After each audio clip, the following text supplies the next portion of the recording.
విశాఖ ఉక్కు పరిరక్షణ కోసం ఉద్యమం నడుస్తూ ఉంది. ఈ ఉద్యమం నేపథ్యంలో నిన్న పోరాట కమిటీ నాయకులు సిపిఎం ఎంపీ డాక్టర్ శివదాసన్ గారి ఆధ్వర్యంలో గౌరవ కేంద్ర మంత్రి కుమారస్వామి గారిని కలవడం జరిగింది.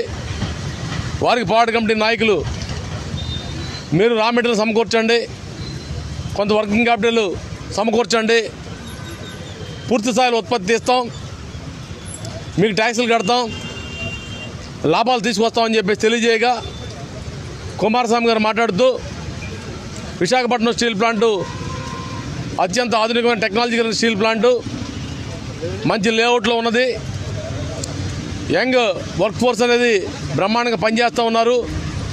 గడిచిన 3 నెలల్లో టార్గెట్స్ అన్ని కూడా మీరు రీచ్ అయ్యారు. స్టీల్ ప్లాంట్ పూర్తి స్థాయిలో రావాలంటే 18,000 కోట్లు అవసరం అవుతుందని దాన్ని ఇవ్వాలని ప్రభుత్వాన్ని మేము కోరాం. అయితే 9,000 కోట్లు ఇస్తామని చెప్పేసి ఫైనాన్స్ డిపార్ట్మెంట్ వారు చెప్తా ఉన్నారు. దానికోసం నోట్ ఇనిషియేట్ చేశారు. రాబోయే కేబినెట్ సమావేశంలో దాన్ని క్లియర్ చేస్తారు. జనవరి 15 కల్లా ఎంప్లాయీస్ అవ్వాల్సినటువంటి అనేక సమస్యలు ఉన్నాయి, అన్నీ కూడా తీరుస్తామని చెప్పేసి ఆయన చెప్పారు. దాని ద్వారా పోరాట కమిటీ నాయకులు 3 మాసాల నుంచి కాంట్రాక్ట్ కార్మికులు కానీ పర్మనెంట్ ఉద్యోగులు కానీ జీతాలు లేవు, రకరకాల ఇబ్బందులకు యాజమాన్యం గురి చేస్తామని దీని మీద మీరు కలవ చేసుకోవాలని చెప్పిన వెంటనే నేను మాట్లాడతామని చెప్పి ఉన్నారు.